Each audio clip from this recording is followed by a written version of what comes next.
You had a clear voice where everyone could hear you. Okay. It was said earlier you didn't go too fast. You did at a ready pace.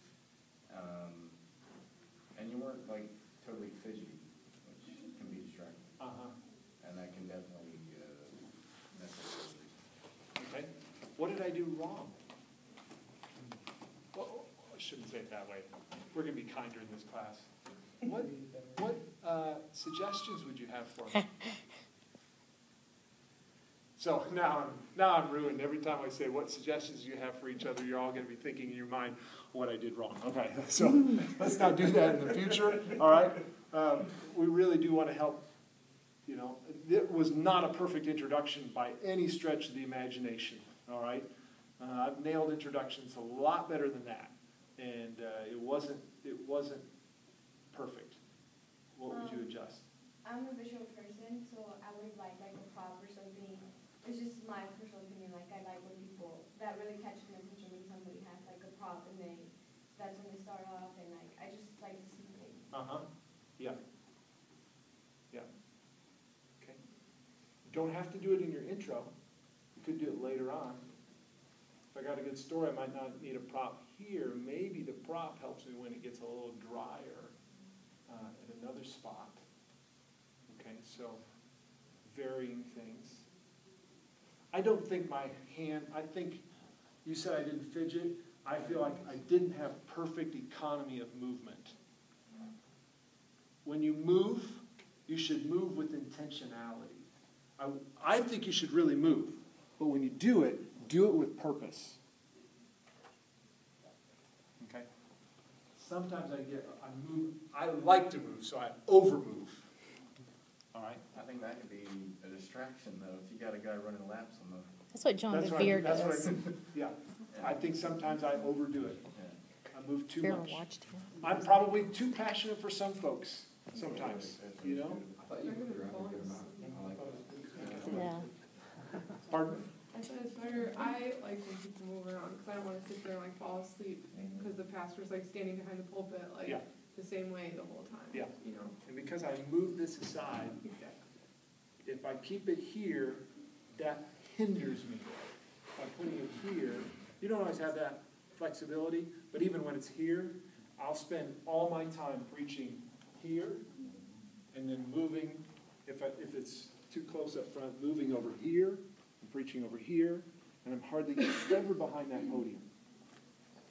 Now, at the beginning, you know, that's practice. There's comfort. You grow in those things. It doesn't come, overnight. All right. Anything else?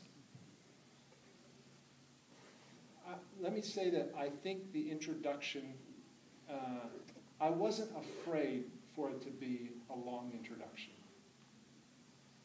And did I mention this last time? I think I did, yeah.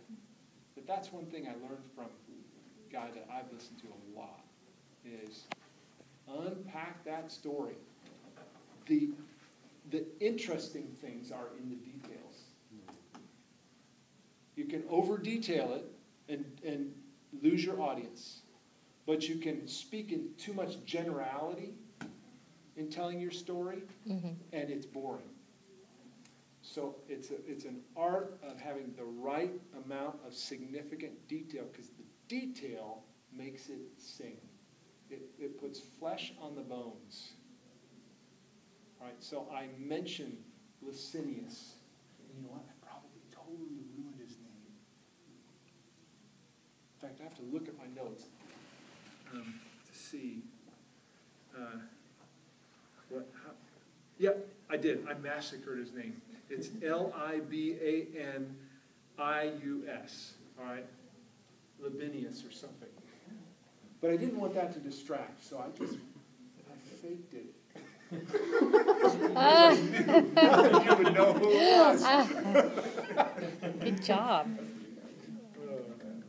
Anyway, I don't know if that's a good thing or not a good thing, but I didn't want it to distract. I didn't want to lose the moment, because all of a sudden in my mind I'm like, oh, how did I say that name? You didn't. I noticed you didn't like walk back to the podium and check like with you. Right. Yeah, you didn't do that hardly at all. Good. I don't want to. Yeah. The only time I came back here was when I looked at that quote, read that quote for you. And then I stayed away from it. But that doesn't mean you shouldn't. I mean, if you lose your place, get back here. And did I mention to you, when I used a manuscript, I would highlight, so it would be double-spaced, and then I would underline, and then I'd go back and I'd highlight, so I knew all the key things I wanted to say, but then my last step was in the margin on the left. I would write a key word or phrase for that paragraph. And then if I really had internalized the message enough, I prayed over it, I practiced. I used to practice, now I don't practice so much, just pray. All I would need to do is just step back and glance down, and I see that key word or phrase, and it triggers that next thought and back at it. Right, so it's one of the little things that worked for me. You're going to figure out your own styles and the things that work for you. Could be note cards, could be iPad, you know. I don't do the iPad. I get a little, you know, it gets a little clumsy for me at times. So, and I see iPad misused a lot, where it's distracting, it's not a help anymore. So, okay. All right, that's probably enough said about that. I want us to just think a little bit about preaching now. We're just going to deal with a little bit of theology of preaching. Next week, on Thursday, we'll come back and we'll deal a lot more again with mechanics of putting together a sermon. But just to think through, okay, so what do we see about preaching in the Old Testament? Talk to me about that. Let's think biblically. Let's think Old Testament, New Testament. In the Old Testament, is there preaching? Where is it? What do you talk to me? This is a discussion. X. Pardon? Peter next. Okay, that's New Testament. Old Yeah, Testament. we'll get there. Let's stay in the Old Testament first. Any one of the prophets, always directed sermons. Yeah. So we have the prophets and they're preachers. Aside from that, you Moses as well, and directing. Okay. Moses, how is he a preacher? Well, he was seen as a leader, and he brought the law, and he held accountability to it. I mean, I think that's a way of being a preacher. It is. He's a teacher preacher, I think, in one sense. He's giving them all the guidelines. Here's how we're going to live as a community of faith. He's writing those things down. He's teaching them to the people. He's also the local leader. I'm sure they're gathered, and he's got the masses. He probably couldn't talk like this if you have a million people. He's got to really be loud, find a bowl area, where it can be, I mean, didn't you ever teach the city to tell them to like turn back or turn around or turn away from their sin? He came down off the mountain, is that what you're talking about? Pretty angry with the Ten Commandments. Breaks the Ten Commandments because they're worshiping Baal, or worshiping the golden calf. Noah. Okay, yeah, Noah. Yeah. Noah's called a preacher of righteousness in the New Testament. Yeah. Yeah, because you had to preach this to Yeah. warn the people. So. Warn the people, he's building this boat, what in the world are you doing? You don't even understand boats, in this place. Okay? Yes. I guess a lot of the Old Testament preaching, I would think it was a lot of the relationship with God. Whatever he would tell them, they would generally speak what God has spoken to. Okay. So whatever they would hear, they would share. Yeah, interesting, isn't it? Maybe we ought to do the same. Yeah. Totally. Based on the scripture, but what is God saying today to this people through this word? There's a balance there, all right? You can get caught up in exegesis, and just here's what it means, and I unpack it, and I give you all the key words. Don't do that in our class, all right? Only do it if you really need to do it. Okay, there's a time to explain a word in its original language. I think too often, it's some minor point, doesn't mean anything significant, you know?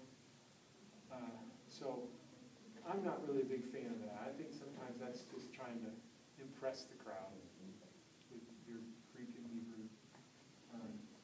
You know, is God speaking to them Greek? Hebrew? Probably not. Now there's a time, okay? I love the book of Ecclesiastes.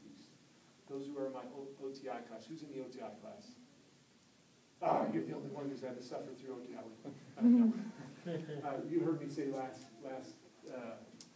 week, my favorite book in the Old Testament is Ecclesiastes. I love the book. I love to preach from the book. But to really understand Ecclesiastes, I have to explain the Hebrew word to you. And that word is hevel, which is the word that is key throughout the whole book. It appears 30 times in the book of Ecclesiastes. And it's typically translated meaningless, or you're not supposed to have food or drink in here. Yeah. So I've been told that both days when we came in. Yeah. So sorry guys. In here they're really particular about it. Other classrooms, classes. All right. But a lot of translations, the word meaningless or vanity.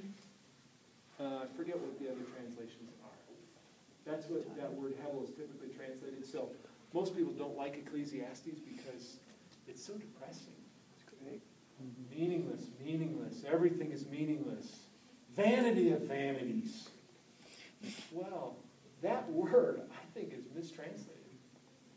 It could have that meaning, but literally, it means breath. And when you go to the Psalms, that word in the Psalms is breath. It's translated breath other places, but in Ecclesiastes, we try to give it this esoteric meaning of meaningless. But if you translate it breath, it makes the whole book make sense. A breath, a breath. Everything is